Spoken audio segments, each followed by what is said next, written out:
Hürmetli vatandaş, bugünkü leksiyeler ve muhakemeler. Leksiyede size kalıyoruz, Washington'dan sözdeyimiz. Bugünkü ıslah 2025 yıl, 1. ayının 24. günü, haftaki cuma vatandaş. Bugünkü vaziyetlerimiz nime deseniz avval, şunu materyal şekilde bir taşlayla sizlerden aldığınlığa, Prezident Trump, Amerika Koşmuş Ştatlarının Prezidenti Donald Trump, Rusya 800 bin kişilik askeri kısmından ayrıldı. Dep körsetdi mavzulu haber 1. ayının 23. günü Van orbiti ilan kılındı. Haber mundak başlandı. Amerika Koşmuş Ştatları Prezidenti Donald Trump 1. ayının 23. günü mundak körsetdi. Ukrayna Prezidenti Zelenski Rusya bilen söhbetleşikte yarılınıp koydu. Urushni ahırlaştırış kelişimi imzalaydı. Prezident Trump tuyuksuzla yana mundak körsetdi. Bu urushda Rusya 800 bin kişilik askeri kısımdan ayrıldı. Rusya Prezidenti Vladimir Putin tez arada men bilen, yani Prezident Trump bilen görüşmekçi buluvatıdı. Fakis haberleri haber kılıp mundak körsetdi. Prezident Trump yumulak işhanısı, Prezident Trump özünün işhanısı da hüccetlek imza koygandan keyin muhbirlarning sualiga cevap verdi. Şundak. Prezident Zelenski allaqachon tayyorlanib qo'ydi. Kelishim imzolaydi. Rossiya Ukrayna urushi to'g'risida Ukrayna prezidenti Zelenski Rossiyaning prezidenti Vladimir Putin bilan kelishim imzolaydi. Prezident Donald Trump, yani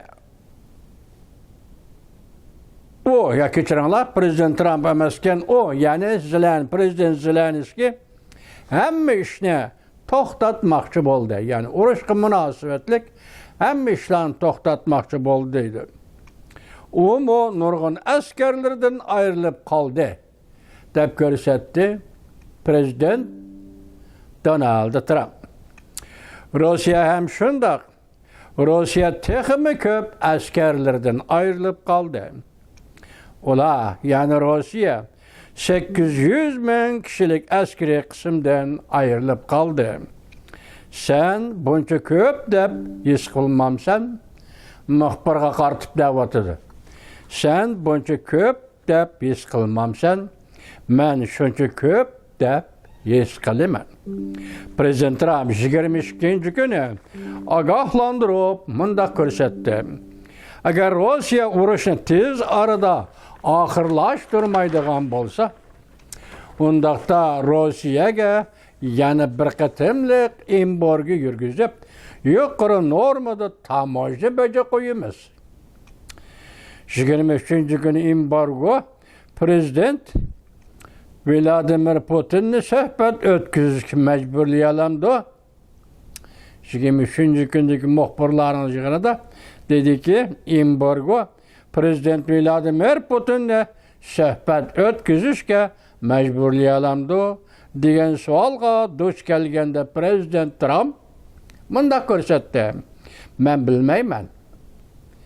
Lekin o'ylab cho'qim urush to'xtatish kelishimi imzolanishi kerak deb hisoblayman. Kechiringlar, men bilmayman. Lekin ular, yani Prezident Zelenski bilan Rossiya Prezidenti Vladimir Putin cho'qim urush to'xtatish kelishimi imzolashi kerak deb hisoblayman. Ko'pchilik. Mening bilishimcha Prezident Vladimir Putin men bilan, yani Prezident Donald Trump bilan ko'rishmoqchi bo'lyapti. Biz tez arada yüz görüşümüz. Prezident Donald Trump Ukrayna urushini tasvirlab mundak ko'rsatdi. Askarlar 2. Dünya urushidan keyin körülüp bakmagan bir uruş meydanıda hayatından ayrılıp atıdı. Askeri kısımla her güne digedek bir kançı 10 yıldan beri körülüp bakmagan bir miktarda öldürülüp atıdı. Bu uruşni ahırlaştırış intayın bir yaxşı iş. Bu uruş talımı bir bimani uruştur. Yani prezident Amerika Qo'shma Shtatlarının prezidenti Donald Trump deydi ki bu uruş Rusya Ukrayna uruşu intayın bimani bir uruştur. Bundan buran Reuters agentliği köp menbeli haberlerini nakil edip mundaq ko'rsatgan edi. Prezident Donald Trump'ın Aksaray'a kirişige agishib, Ukrayna urushini ahırlaştırışını ilgiri sürdü. Prezident Vladimir Putin mu Rusya iqtisodinin hazırki ahvalidan bir aram bulvatıdı. Bu haberinin kattılığı ne dedisiniz vatandaş? Prezident Trump saylam, devriga saylanıp boğandan keyin kam aralıkta tez arada Rusya ve Ukrayna urushi ahırlashishi kerak.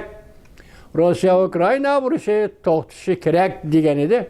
Yaqindan beri ham shu bir jumla ve bir qatimli xabar ve ikki qatimli xabarda mushu darajada chiqib kelyapti. Onun ustiga Rossiyaning pozitsiyasini tunigin dedik, 100 ming kishilik askar to'pladi dedik. U yani urush qilamdi deganda tunigin dedik. Prezident Donald Trump Rossiyani oldi ikki masalani qo'ydi. Birisi urush ve yakka tegishli. Endi bugun o'zi muxbirlarga Aksarayda muxbirlarga suhbat bayon qilganda yuqoridek to'xtalibdi. Ukrayna qanchalik ziyon zahmat kuchirdi, Rossiya qanchalik ziyon zahmat kuchirdi. Rossiya Ukrayna o'ttirisidagi bu urush bema'ni urush. Shun bu urush to'xtatish kerak. Ta'kidlayotgani tez arada to'xtatish kerak degan vatandosh.